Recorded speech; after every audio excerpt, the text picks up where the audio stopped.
Advertencia. La voz de este canal no es profesional, es un audiolibro amateur que busca que tanto tú como yo disfrutemos de la lectura. Sé que a veces no hay tiempo de leer, pero si vas en el transporte con audífonos, si estás lavando platos, te estás bañando, qué sé yo, soy tu ruido de fondo tal vez, disfruta mucho del siguiente capítulo. Capítulo 15. La estancia tenía varios tapices raídos y 4 sillas. Me obligué a sentarme erguido, pegado al respaldo de madera, como haría un príncipe. El semblante de Aquiles reflejaba la rigidez de la emoción y el cuello se le había puesto colorado. Era una trampa, acusó. Odiseo permaneció imperturbable. Fuiste listo a la hora de esconderte. Debíamos serlo aún más para encontrarte. Aquiles enarcó una ceja con altivez principesca. Y bien, ya me encontraron. ¿Qué quieren? Que nos acompañes a Troya, contestó el itacense. ¿Y si no deseo ir? En tal caso, haremos saber todo esto. Diomedes alzó el atavio tirado que había usado Aquiles. Aquiles se sonrojó como si lo hubieran abofeteado. Una cosa era llevar un vestido, impelido por la necesidad, y otra muy distinta que todos lo supieran. Nuestra gente reservaba los nombres más feos para los hombres que actuaban como mujeres, y semejantes insultos habían provocado la pérdida de muchas vidas. Odiseo alzó una mano, pidiendo contención. Todos los aquí presentes somos nobles, y no debería ser preciso llegar a tomar tales medidas. Espero que seamos capaces de ofrecerte otras razones que te hagan aceptar de buen agrado, como la fama, por ejemplo. La ganarás a raudales si luchas a nuestro lado. Habrá otras guerras. No como esta, refutó Diomedes. Va a ser la mayor contienda de nuestro pueblo. Será recordada en leyendas y cantada durante generaciones. Serías un bobo si te la perdieras. No veo otra razón que un marido cornudo y la ambición de Agamenón. En tal caso estás ciego. ¿Hay algo más heroico que luchar por el honor de la mujer más hermosa del mundo contra la ciudad más poderosa de Oriente? Perseo no puede presumir de tanto, ni Jason. Heracles mataría a su mujer de nuevo a cambio de tener la ocasión de acompañarnos. Dominaremos Anatolia y todo el camino hacia Arabia. Grabaremos nuestro nombre en las historias de todas las épocas venideras. Pensé que habías dicho que iba a ser pan comido y que íbamos a estar en casa para el próximo otoño. Conseguí decir. Debía hacer algo para poner freno a ese torrente de palabras. Mentí. El príncipe de Itaca se encogió de hombros. No tengo la menor idea de cuánto tiempo vaya a durar.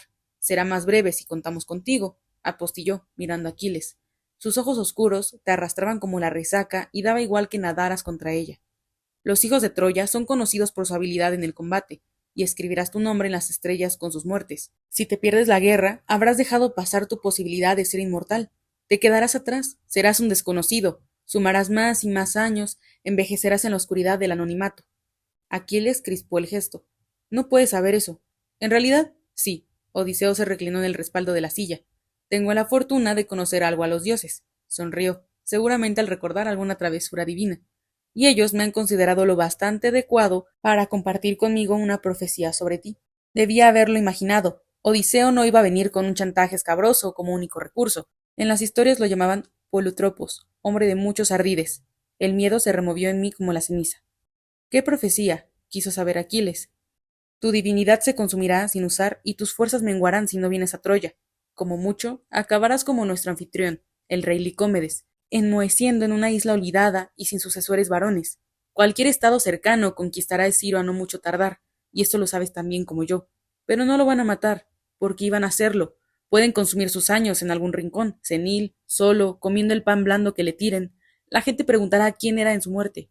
Las palabras llenaron la habitación, consumieron el aire hasta que fuimos incapaces de respirar.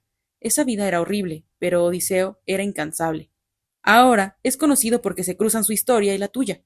Tu fama será tan grande si vas a Troya, que cualquier hombre pasará a la leyenda eterna solo por haberte dado una copa. Serás... Las puertas se abrieron de sopetón en medio de una lluvia de astillas y Tetis se personó en el quicio de la puerta, flamígera como una llama viva.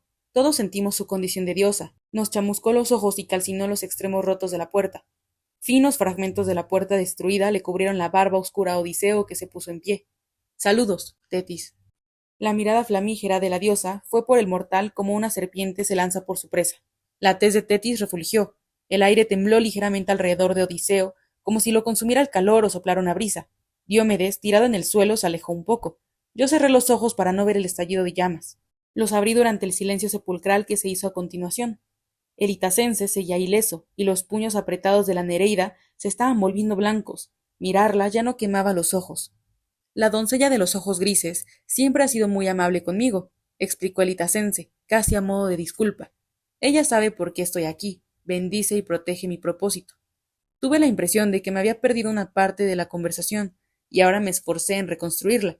La doncella de los ojos grises debía de ser la diosa de la guerra y sus artes. Se decía que premiaba la inteligencia por encima de todas las cosas. Atenea no tiene hijos que perder. Las palabras chirriaron mientras salían de su boca y flotaban en el aire. Odiseo no hizo intento alguno de contestar, solo se volvió hacia el príncipe de Fitia y le instó: pregúntale a ella, pregúntale a tu madre qué es lo que sabe. El interpelado tragó saliva. El sonido se oyó en toda la habitación. Los ojos de Aquiles se encontraron con las pupilas negras de su madre. ¿Es cierto lo que dice? Lo es, pero hay más.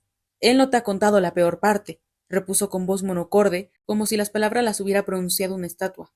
Jamás regresarás si vas a Troya. Morirás joven allí. Aquiles palideció. ¿Eso es cierto? Eso es lo primero que preguntaban todos los mortales con incredulidad, miedo y sorpresa. ¿No soy yo una excepción? Lo es. Yo me habría venido abajo si Aquiles me hubiera mirado en ese momento. Me habría echado a llorar y jamás me habría detenido, pero no apartaba los ojos de su madre. ¿Qué debo hacer? Inquirió con un hilo de voz. Un temblor alteró las aguas tranquilas del semblante de Tetis. No me pidas que yo elija, contestó antes de desvanecerse. No consigo recordar qué les dijimos a esos dos hombres, ni cómo nos fuimos de su lado, ni cómo llegamos a nuestro dormitorio. Recuerdo su semblante, la piel tensa de las mejillas y la palidez apagada de su frente. Tenía hundidos los hombros, por lo general erguidos y perfectos. La pena creció en mi interior hasta que estuve a punto de ahogarme. Va a morir. Solo de pensarlo, sentí que me moría, que caía en picada a través de un cielo absolutamente negro. No debes ir. Estuve a punto de decirlo 1000 veces, pero en vez de eso sostuve sus manos veloces entre las mías. Estaban frías y muy quietas. No sé si podría soportarlo, dijo al fin. Había cerrado los ojos como para no ver aquel horror.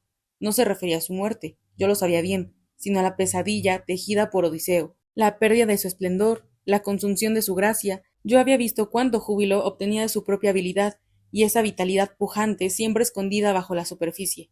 ¿Qué era sino maravilloso y radiante? ¿Quién sino él estaba destinado a la fama? No me importa, me da igual en qué te conviertas. Las palabras escaparon a duras penas por entre mis labios. Eso me da igual, estaremos juntos. Lo sé, contestó en voz baja. Él lo sabía, pero le resultaba insuficiente. El pesar era tan grande que amenazaba por atravesarme la piel. A su muerte, Aquiles enterraría con él todas las cosas veloces, hermosas y luminosas. Abrí la boca para hablar, pero fue demasiado tarde. Voy a ir, anunció. Iré a Troya. El destello rosado de su labio, el verde febril de sus ojos, su rostro desprovisto de arrugas, nada en él decayó ni se marchitó. Era áureo, deslumbrante, la misma primavera. La muerte envidiosa se bebería su sangre y sería joven de nuevo. Me estaba mirando con unos ojos profundos como el abismo. ¿Vas a acompañarme? Quiso saber. El interminable dolor del amor y el pesar estaba ahí. Quizá en otra vida podría haberme negado, tal vez haberme tirado de los pelos y puesto a chillar. Quizá en otra vida podría haberle hecho afrontar solo esa elección, pero no en esta. Él navegaría rumbo a Troya y yo lo seguiría, incluso hasta la muerte. Sí, contesté con un hilo de voz. Claro. El alivio inundó su rostro y se extendió a mi persona. Dejé que me sujetara y apretara tanto que no habría cabido nada entre nosotros. Después hicieron acto de presencia las lágrimas. Las constelaciones se pusieron a girar sobre nosotros y la luna empezó a trazar su curso fatigoso. Yacimos acongojados e insomnes mientras transcurrían las horas. Aquiles se levantó con gesto forzado cuando clareó el alba y anunció: debo decírselo a mi madre. Estaba pálido y le habían aparecido ojeras. Ya parecía mayor. El pánico creció en mi interior. No vayas, quise decir, pero él se puso una túnica y se marchó. Me tendí de espaldas e intenté no pensar en el paso de los minutos. El día anterior lo teníamos en abundancia, y ahora cada uno era como una gota de sangre perdida. La habitación cobró un tono gris y luego se volvió blanca. La cama era demasiado grande, y sin él se enfrió. No escuchaba sonido alguno, y esa quietud me asustaba. Era como una tumba. Me incorporé, me froté los miembros, y le di palmadas para hacerlos entrar en calor, mientras intentaba controlar la histeria creciente. Así iban a ser los días sin él. Sentí una tirantez ciega en el pecho, como un grito. Los días sin él. Abandoné el palacio desesperado por poder gritar, e inicié el ascenso a los acantilados de Ciro, unas rocas grandes que dominaban el mar. Los vientos me zarandeaban, y las piedras eran resbaladizas de resultas de las salpicaduras del mar, pero la tensión y el peligro me estabilizaron. Subí como una ardilla hacia el pico más traicionero, un lugar donde hasta la fecha había tenido miedo de ir. Las rocas estaban lo bastante afiladas como para hacerme cortes en las manos, e iba dejando huellas de sangre allí donde pisaba. Di la bienvenida a ese dolor puro y cotidiano. Resultaba ridículo cuán fácil era de soportar.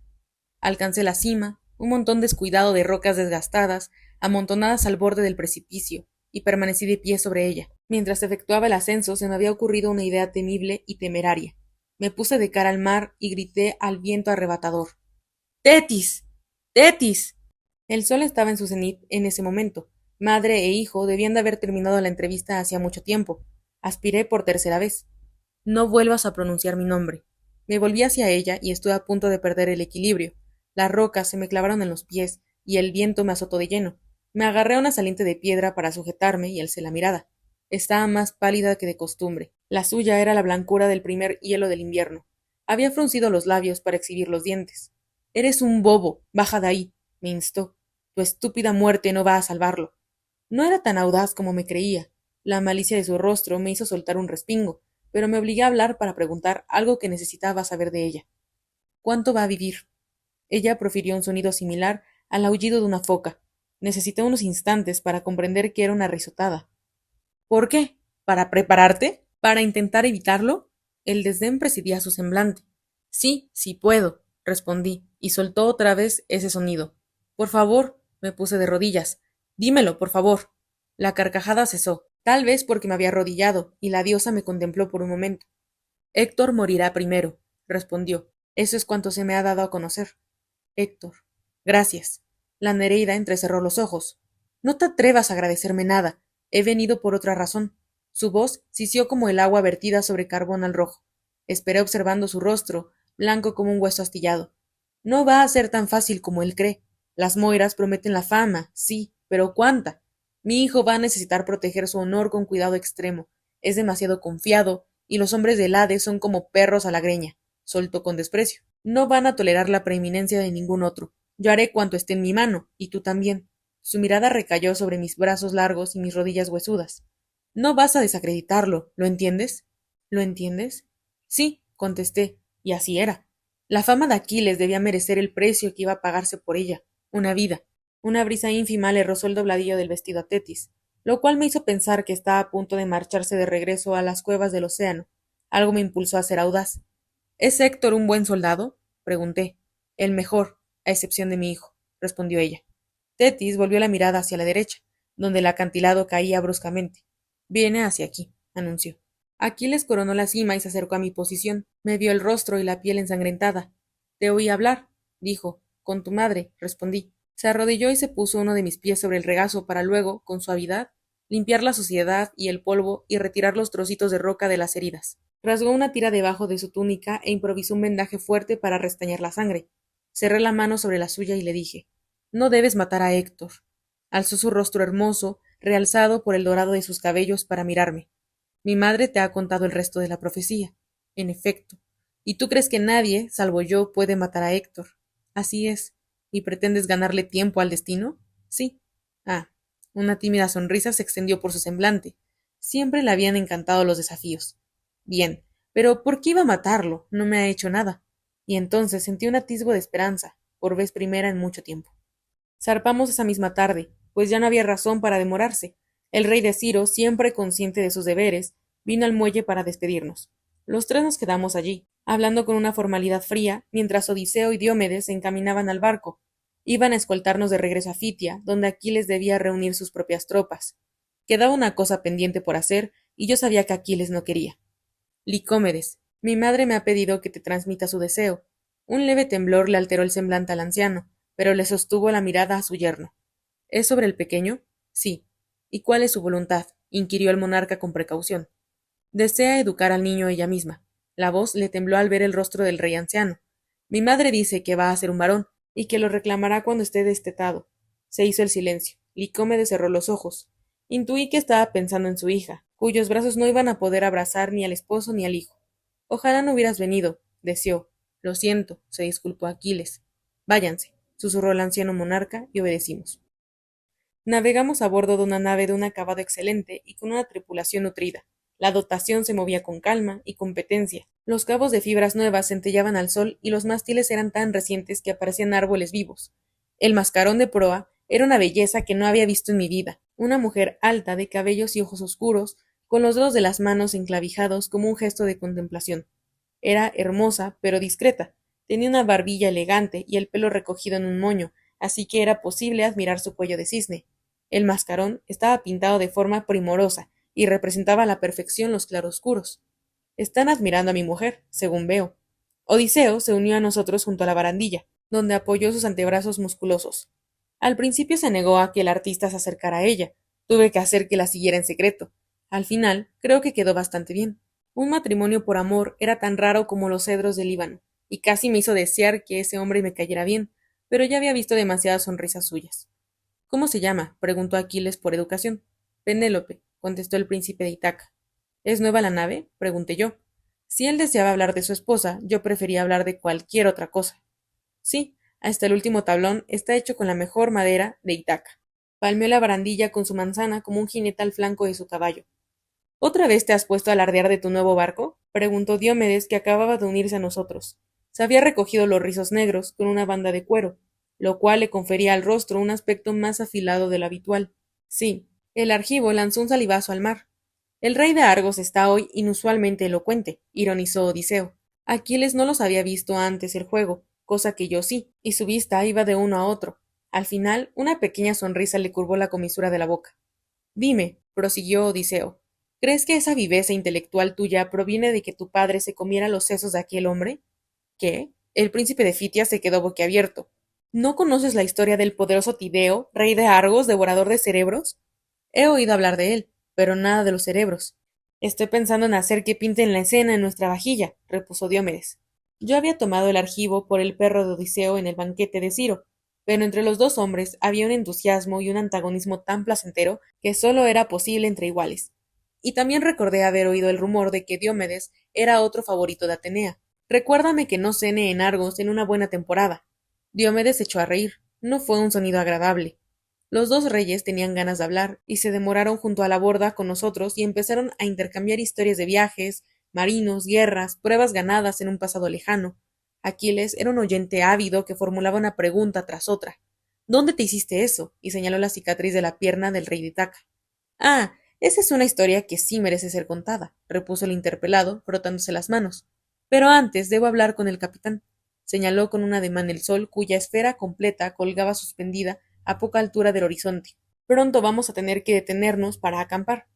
Yo iré, se ofreció el argivo, incorporándose desde donde se había recostado sobre la borda. He oído esa narración casi tantas veces como la nauseabunda del tálamo nupcial. Tú te lo pierdes, gritó Odiseo mientras el otro, ya de espaldas, se alejaba. No le hagan caso. Su esposa es una perra con mal genio de cuidado, capaz de amargarle el carácter a cualquiera. En cambio, la mía. Juro que como acabes esa frase te tiro por la borda y te toca ir a Troya a nado. El vozarrón de Diomedes recorrió toda la longitud del barco. ¿Lo ven? Odiseo meneó la cabeza. Un amargado. Aquiles rió, encantado con ambos. Parecía haber olvidado su artimaña para desenmascararlo y todo cuanto había sucedido. ¿Por dónde iba? La historia de la cicatriz, se apresuró a recordarle Aquiles. Ah, sí, la cicatriz. Cuando tenía 13 años, observé que lo cautivaban las palabras del señor de Itaca. Es demasiado confiado, pero no tenía intención alguna de convertirme en el cuervo posado sobre su hombro que se pone a anunciar desgracias constantemente. El sol se deslizó hasta desaparecer del cielo y nosotros nos acercamos a una franja de tierra oscura donde teníamos intención de acampar. La nave halló un fondeadero y los marineros la arrastraron por la costa para pasar la noche. Luego descargaron los suministros, comida, lechos y tiendas para los príncipes. Nos instalamos en el campamento dispuesto para nosotros, consistente en un fuego pequeño y un pabellón. ¿Todo bien por aquí? Preguntó Odiseo, que se había acercado. Muy bien, contestó Aquiles, y esbozó una de sus sonrisas fáciles y llenas de honestidad. Gracias. Odiseo respondió con otra sonrisa que dejó ver sus dientes, cuya blancura se realzó por el contraste con la negritud de la barba.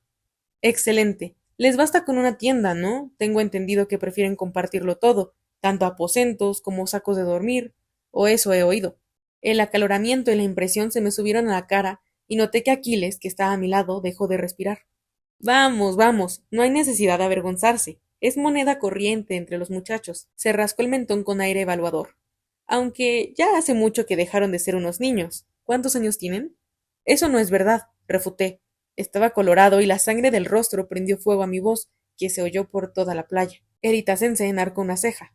Verdad es lo que los hombres creen, y eso es lo que creen de ustedes.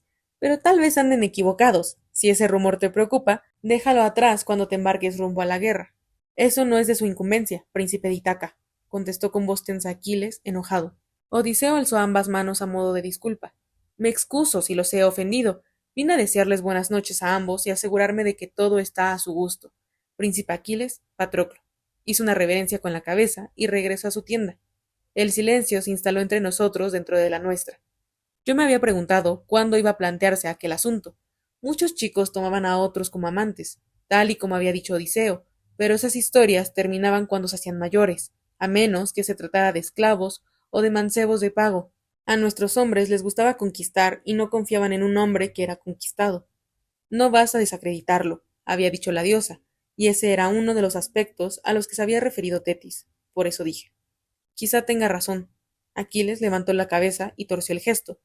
No es eso lo que piensas. No pretendía decir, empezar a retorcerme los dedos.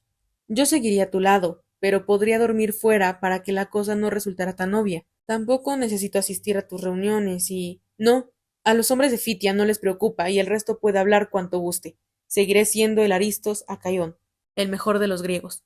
Esto podría ensombrecer tu honra. Pues entonces ya está hecho. Apretó los dientes con determinación, resuelto. Si dejan que mi gloria suba o baje por esto, es que son idiotas. Pero Odiseo, sus ojos verdes como las hojas en primavera, se encontraron con los míos cuando dijo: Les he dado mucho, Patroclo, pero no pienso darles esto. Ya no quedaba nada más que añadir. Al día siguiente, cuando Noto, el dios del viento del sur, hinchó nuestra vela, buscamos a Odiseo en la proa. Príncipe de Itaca, lo llamó Aquiles con voz formal. Ya no hubo ni una sola de las sonrisas juveniles de la jornada anterior. Desearía oírte hablar de Agamenón y del resto de los reyes. Me gustaría saber más de los hombres a los que voy a unirme y de la princesa por la que voy a luchar. Muy prudente por tu parte, príncipe Aquiles. Odiseo no efectuó comentario alguno sobre el cambio operado en el príncipe de Fitia, si es que lo había notado. Nos condujo hasta unas bancas situadas en la base del mástil, justo debajo del vientre inflado de la vela. Bueno, ¿por dónde empiezo? Se rascó con aire ausente la cicatriz de la pierna, más descarnada, pelada y arrugada a la luz del día. Por un lado está Menelao, cuya esposa debemos recuperar. Se convirtió en rey de Esparta después de que Helena lo eligiera como esposo. Eso puede contártelo Patroclo. Se le tiene por un buen hombre, valiente en el combate y muy querido por casi todo el mundo. Muchos reyes se han sumado a su causa de buen agrado, no solo quienes estaban obligados por el juramento. ¿Quiénes? Inquirió Aquiles. Odiseo empezó a decirle los nombres, llevando la cuenta con sus manos grandes de granjero. Meriónides, Idomeneo, Filoctetes, Áyax, bueno, los dos Áyax, el grande y el pequeño. Uno era el tipo a quien yo recordaba del salón de Tindareo, el hombrón de escudo. No tenía idea alguna de quién podría ser el otro. También Néstor, el viejo rey de Pilos. Me sonaba ese hombre. Navegó con Jason de joven en busca del vellocino de oro. Sus días de guerrero quedaron atrás hacía mucho, pero acudía a la guerra con su consejo y sus hijos Antíloco y Transímenes. Los ojos de Aquiles habían oscurecido y su rostro estaba concentrado. ¿Y qué me dices de los troyanos? Está el rey Priamo, por supuesto. Los hombres dicen que tiene 50 hijos y que todos han crecido con una espada en la mano. ¿50 hijos? Y otras tantas hijas. Se le conoce por ser un hombre piadoso y muy querido por los dioses. Todos sus hijos son famosos por derecho propio, desde Paris, el amado de la diosa Afrodita, y célebre por su belleza, por supuesto, hasta el más joven que apenas tiene 10 años, pero supongo que también será feroz. Se llama Troilo, según creo. Combate con ellos un primo de buena cuna. Se le llama Eneas y es hijo de la mismísima Afrodita. ¿Y qué hay de Héctor? Aquiles no dejaba de mirar a Odiseo. Es el hijo mayor de Priamo, su heredero, el favorito del dios Apolo, el más poderoso defensor de Troya. ¿Qué aspecto tiene? El príncipe de Itaca se encogió de hombros. Ni idea. Se cuenta que es grandulón, pero eso es lo que se dice de la mayoría de los héroes. Tú lo conocerás antes que yo, así que serás quien me lo cuente. Aquiles entrecerró los ojos. ¿Por qué dices eso? Odiseo compuso un gesto seco antes de responder. Soy un soldado competente, pero solo eso. Estoy seguro de que Diomedes estaría de acuerdo conmigo. Mis talentos son otros. Yo no sería recordado si me enfrentara con Héctor en el campo de batalla, pero tú, por supuesto, eres harina de otro costal, darás célebre con su muerte. Me quedé helado. Tal vez sí, pero no veo razón para matarlo, replicó Aquiles con frialdad. No me ha hecho nada. Odiseo soltó una risilla por lo bajo, como si le hubieran contado un chiste. No habría ningún tipo de guerra si los soldados matasen únicamente a quienes les habían hecho una ofensa personal, Pélida. Enarcó una ceja. Aunque tal vez no sería tan mala idea, pues en ese mundo quizá fuera yo el Aristos Acaión, no tú. Aquiles no contestó. Se volvió para mirar el costado de la nave y las olas circundantes. La luz del sol incidía sobre sus mejillas, iluminándolas hasta hacerlas refulgir. No me has contado nada de Agamenón. Sí, el poderoso rey de Micenas. Odiseo volvió a echarse hacia atrás. Vástago, orgulloso de la casa de Atreo, su bisabuelo, Tántalo, era hijo de Zeus. Seguramente has oído su historia. Todo el mundo conocía el suplicio eterno de Tántalo, para castigar su desprecio hacia los poderes de los dioses. Estos lo habían arrojado al foso más profundo del inframundo, donde el rey sufría hambre y sed a perpetuidad, pues el agua y la comida estaban fuera de su alcance. He oído hablar de él, admitió Aquiles, pero jamás supe cuál fue su delito. Bueno, en tiempos del rey de Tántalo, todos los reinos del Helade tenían el mismo tamaño, y los reyes vivían en paz. Pero él estaba insatisfecho con su parte, y empezó a conquistar por la fuerza los dominios de sus vecinos. Dobló sus tierras, y luego volvió a doblarlas, pero eso no lo dejó satisfecho. Su éxito lo hizo sentir orgulloso, y, una vez que venció a todos cuantos se le enfrentaron, buscó derrotar a los propios dioses, no con las armas, pues no hay mortal capaz de vencerlos en la batalla, sino con la traición. Deseaba demostrar que los dioses no lo sabían todo, pero resultó que sí. Tántalo convocó a su hijo, Pélope, y le preguntó si deseaba ayudar a su padre. Por supuesto, respondió Pélope. El padre sonrió, desenfundó la espada y le cortó el cuello de un tajo. Después troceó el cuerpo con cuidado y asó las porciones al fuego. La imagen de la carne del muchacho, atravesada por un pincho, me revolvió el estómago. Tántalo llamó a su padre, Zeus, en el Olimpo, y le dijo: He preparado un festín en tu honor y en el de los tuyos. Apresúrate, pues la carne aún está fresca y tierna. A los dioses les encantan ese tipo de banquetes, pero cuando llegaron, el olor del estofado de carne, normalmente tan jugoso, pareció sofocarlos a todos. Zeus supo de inmediato lo que había ocurrido. Agarró a Tántalo por las piernas y lo arrojó al Tártaro para que allí padeciera un castigo eterno. El cielo estaba luminoso y la brisa soplaba con fuerza, pero bajo el hechizo de la historia de Odiseo, me sentía como si nuestro alrededor fuera de noche y estuviéramos sentados junto al fuego. Después Zeus reunió los trozos del muchacho y les insufló una segunda vida. Pélope se convirtió en rey de Micenas, a pesar de ser solo un niño. Fue un magnífico monarca, distinguido por su piedad y su sabiduría, aunque padeció muchos sufrimientos durante su reinado. Algunos dijeron que los dioses habían maldecido el linaje de Tántalo, condenándolos a todos a la violencia y al desastre. Los hijos de Pélope, Atreo y Tiestes nacieron con la ambición del abuelo y cometieron crímenes tan sanguinarios y oscuros como los de Tántalo. Una hija violada por su padre, un hijo cocinado y devorado, y todo ello en medio de una enconada rivalidad por el trono. La fortuna de la dinastía únicamente parece haber cambiado ahora, gracias a la virtud de Agamenón y Menelao. Los días de la guerra civil han terminado, y Micenas prospera bajo el gobierno justo de Agamenón. Se ha ganado un merecido renombre por su habilidad manejando la lanza y la firmeza de su liderazgo. Tenemos mucha suerte de que sea nuestro general. Yo pensaba que Aquiles había dejado de escuchar hacía mucho, pero se volvió al oír aquello con un gesto de pocos amigos y precisó: Todos somos generales. Por supuesto, convino Odiseo, pero todos vamos a enfrentarnos a un mismo enemigo, ¿no? Veintitantos generales en el campo de batalla significarían caos y derrota. Hizo una mueca. Ya sabes cómo somos cuando estamos juntos. Probablemente acabaríamos matándonos entre nosotros en vez de a los troyanos. El éxito en una guerra como esta pasa por estar todos unidos y tener un único propósito, encauzando las voluntades para hacer única lanza en vez de mil alfileres. Tú encabezarás a los hombres de Fitia y yo a los citacenses, pero debe haber alguien que nos emplee a cada uno dentro de nuestras habilidades, por muy grandes que puedan ser estas, concluyó, señalando a Aquiles con un ademán gentil. Pero el príncipe de Fitia ignoró el cumplido.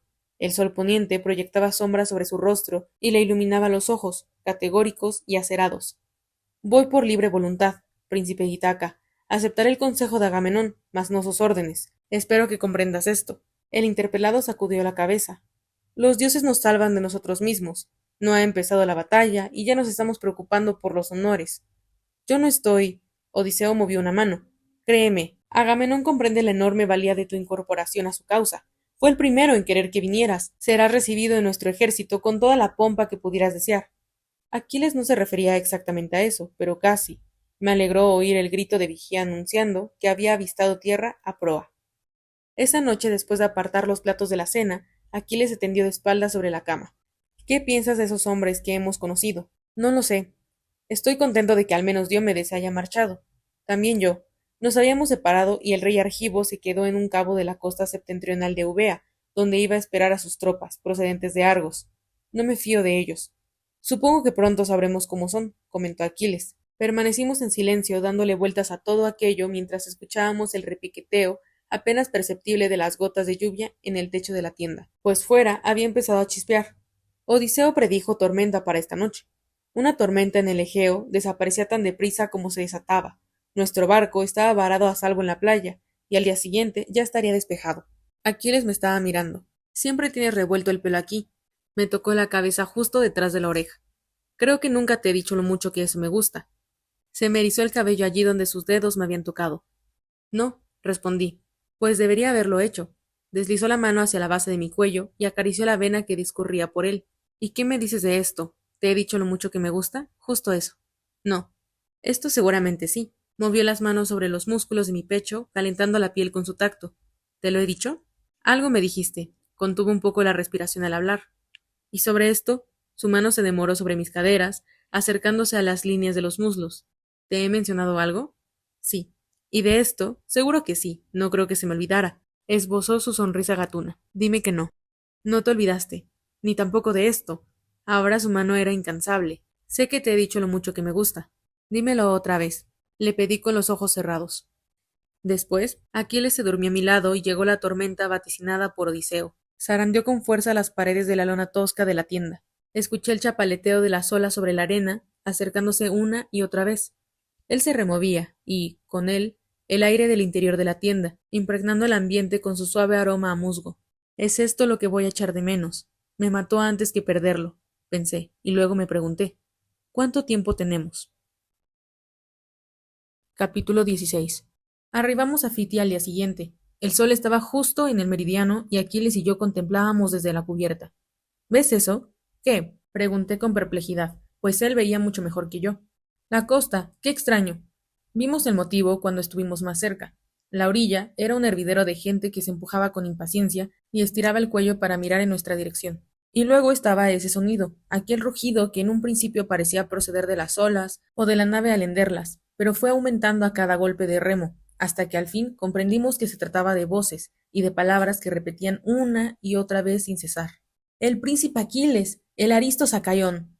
Cuando la nave llegó a la playa, cientos de personas alzaron las manos y prorrumpieron en vítores. El golpe de la plancha al caer sobre la piedra, las órdenes de los marinos y todos los demás sonidos quedaron sofocados por el griterío. Nos quedamos mirando, estupefactos. Probablemente ese momento nos cambió la vida. No fue Ciro, ni tampoco en Pelión, sino allí, cuando empezábamos a comprender la gloria y la grandeza que ahora y siempre iban a acompañarlo. Aquiles había elegido convertirse en leyenda, y aquel era el comienzo. Vaciló y me tocó la mano de forma que a la multitud no pudiera verlo. Ve, lo urgí, te están esperando.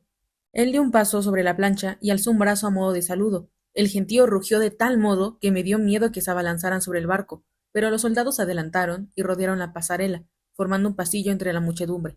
Aquiles se volvió hacia atrás y me dijo algo imposible de oír, en medio de aquel tumulto, pero lo entendí. Ven conmigo. Asentí y echamos a andar. La multitud se agolpaba contra la barrera de soldados a ambos lados. Al final del pasillo se hallaba Peleo, que nos aguardaba con el rostro lloroso, pero no hizo intento alguno de enjuagarse las lágrimas. Atrajo a su heredero y lo abrazó durante largo tiempo antes de soltarlo.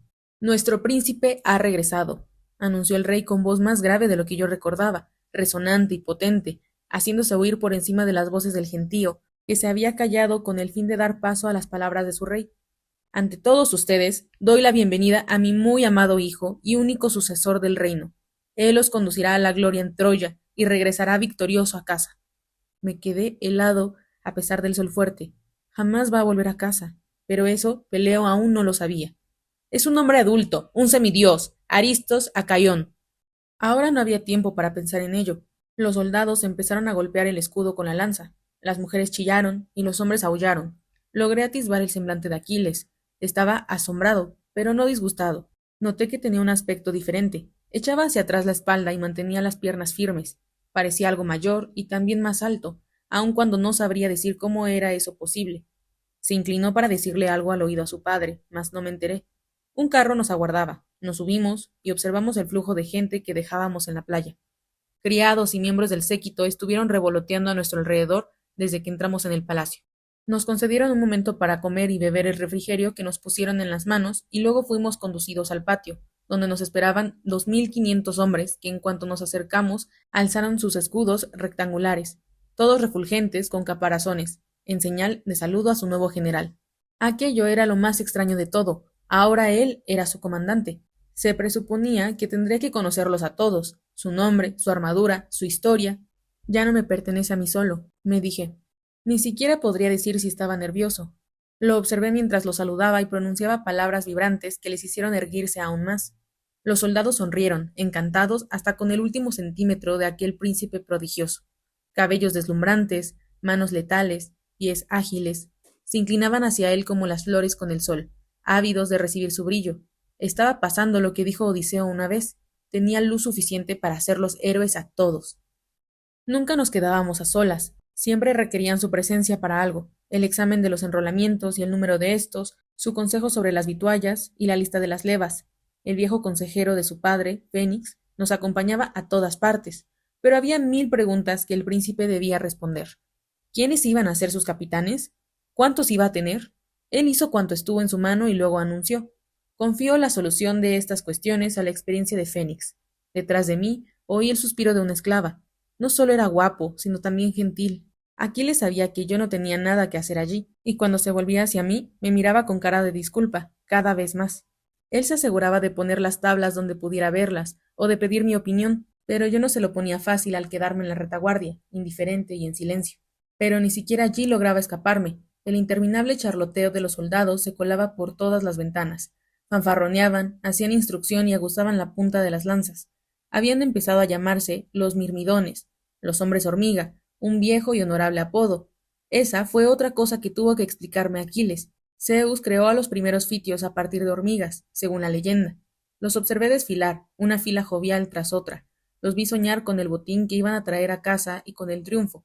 Esos sueños no eran para nosotros. Comencé a rezagarme. Cuando los cortesanos lo conducían hacia adelante, encontraba una razón para quedarme detrás, un picor o una correa suelta en el calzado. Ellos se apresuraban a seguir, como era obvio, doblaban una esquina y de pronto me dejaban completamente solo, por suerte. Seguía los corredores sinuosos que también conocía desde hacía tantos años, y llegaba muy agradecido a nuestro cuarto vacío, donde me tumbaba sobre las losas frías del suelo de piedra y cerraba los ojos. No podía dejar de darle vueltas al final de todo aquello. ¿Cómo concluiría? Una lanzada, a punta de espada, aplastado por un carro de guerra, un desangramiento rápido e irrestañable. Una noche de la segunda semana, mientras yacíamos medio dormidos, le pregunté: ¿Cómo piensas contárselo a tu padre? Me refiero a la profecía. Las palabras sonaron muy audibles en el silencio de la medianoche. Se quedó quieto durante unos instantes, pero luego respondió: Dudo que vaya a hacerlo. ¿Jamás? Él no puede hacer nada, dijo negando con la cabeza. Saberlo solo lo haría sufrir. ¿Y qué hay de tu madre? ¿Y si se lo dice ella? No. Esa es una de las cosas que le hice prometerme el último día en Esciro. Fruncí el gesto. Hasta ese momento no me había contado nada. ¿Y qué otras cosas le pediste? Lo vi vacilar, pero nosotros no nos mentíamos. Nunca lo habíamos hecho. Le pedí que te protegiera. Después. Me quedé mirándolo con la boca seca. ¿Y qué te dijo ella? Se produjo otro silencio y luego, en voz tan baja que me imaginé el color rojo de la vergüenza coloreándole las mejillas, me respondió. Me dijo que no. Se quedó dormido y yo permanecí despierto con la vista fija en las estrellas, reflexionando acerca de todo aquello.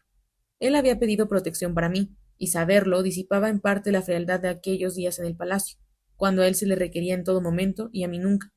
La respuesta de la diosa no me preocupaba, pues no necesitaba a Tetis para nada. No tenía pensado seguir viviendo tras la muerte de Aquiles. Transcurrieron 6 semanas, durante las cuales hubo que organizar a los soldados, equipar una flotilla y guardar vituallas y ropas que debían durar hasta el final de la guerra, 1 año o tal vez 2, pues los asedios solían ser prolongados. Peleo no dejaba de insistir en que Aquiles debía equiparse con lo mejor. Se gastó una pequeña fortuna en armaduras y llevó más equipo del que necesitarían 6 hombres. Había petos de bronce con tallas de leones y un fénix resurgiendo, grebas de cuero endurecidas con cintas doradas, cascos con penachos de cola de caballo, una espada plateada, docenas de puntas de lanza y 2 carros de guerra ligeros con los cuales venía un equipo de 4 caballos. entre los que figuraban los que los dioses le regalaron a Peleo con ocasión de su boda, Janto y Balio, también llamados Dorado y Moteado. Se impacientaban enseguida cuando no estaban libres para correr a su antojo, y ponían los ojos en blanco. También nos facilitaron un aurija, un joven de nuestra edad, pero de recia constitución, y, según se decía, muy ducho en los caballos obstinados, que respondía al nombre de Automedonte. Y finalmente, el último de todos los presentes, una lanza larga, hecha de un fresno joven, pulida hasta relucir como una llama grisada. La manda Quirón, dijo Peleo mientras se la entregaba a su hijo. Nos inclinamos para observarla y recorrimos su superficie con los dedos por si resultaba posible captar un atisbo de la presencia del centauro. Quirón debía de haber necesitado semanas de habilidísimo tallado para conseguir un resultado tan soberbio. ¿Conocía el destino de su pupilo o solo lo presentía? ¿Estaba al tanto de algún detalle de la profecía que cernía sobre Aquiles ahora que yacía solo en su cueva de paredes rosadas? Tal vez había limitado a asumirlo con la amargura de la costumbre. Otro chico adiestrado en la música y en la medicina enviado para matar. Aun así, aquella hermosa lanza había sido hecha con amor y no con amargor. Su forma estaba hecha para que únicamente encajara en la mano de Aquiles, y solo alguien de su fuerza sería capaz de manejarla. Y, aunque la punta era afilada y resultaba letal, la madera en sí misma se deslizaba bajo los dedos como el puntal esbelto y aceitado de una lira. Finalmente llegó el día de la partida. Nuestro barco era precioso, más hermoso aún que el de Odiseo. Estaba pensado para cortar las olas, por eso era fino como una punta de cuchillo y de líneas elegantes. Se hundió bastante en las aguas conforme lo fueron cargando con las reservas de comida y otros pertrechos, pero solo era el buque insignia. Junto a él iban a navegar otros 49. Toda una ciudad de madera se bamboleaba con suavidad en las aguas del puerto de Fitia. Sus mascarones de proa refulgentes constituían un bestiario de animales, ninfas y criaturas a medio camino entre ambas, y sus mástiles eran tan altos como los árboles de donde provenían. Al mando de cada una de esas naves iba uno de los recién nombrados capitanes, que ahora permanecían en formación, saludando mientras nosotros ascendíamos por la rampa de camino a la nave capitana. Aquiles iba en primer lugar con la capa púrpura agitada por la brisa marina. Detrás marchaba Fénix, y a su lado iba yo, con una capa nueva cosida por mí mismo, sosteniendo el brazo del anciano para que no se cayera. El pueblo nos vitoreó a nosotros y a los soldados que llenaban los barcos hasta rebosar. A nuestro alrededor, todos gritaban las últimas promesas sobre la gloria y el oro que íbamos a conseguir, y traer a casa desde la rica ciudad del rey de Priamo. Peleo permaneció de pie en la orilla del puerto con una mano alzada en señal de despedida. Aquiles hizo honor a su palabra y no le habló de la profecía. Se limitó a abrazarlo con tal fuerza que parecía que iba a quedarse pegado a su piel. También yo había abrazado a aquel hombre de miembros finos y alargados. Aquiles se parecerá a él cuando se haga viejo, dije para mis adentros, y entonces me acordé de que él jamás iba a envejecer. Los tablones de a bordo aún estaban pegajosos a causa de la resina recién aplicada, pero aún así nos apoyamos en la borda para agitar las manos, y con la madera de la barandilla, caliente por el efecto del sol, clavada en las tripas, nos despedimos por última vez. Los marinos levaron el ancla cuadrada llena de percebes e izaron la vela. Después se sentaron en las bancas y empuñaron los remos que orlaban la nave como si fueran pestañas a la espera de la señal. Los tambores empezaron el redoble y los remos subieron y bajaron para llevarnos a Troya.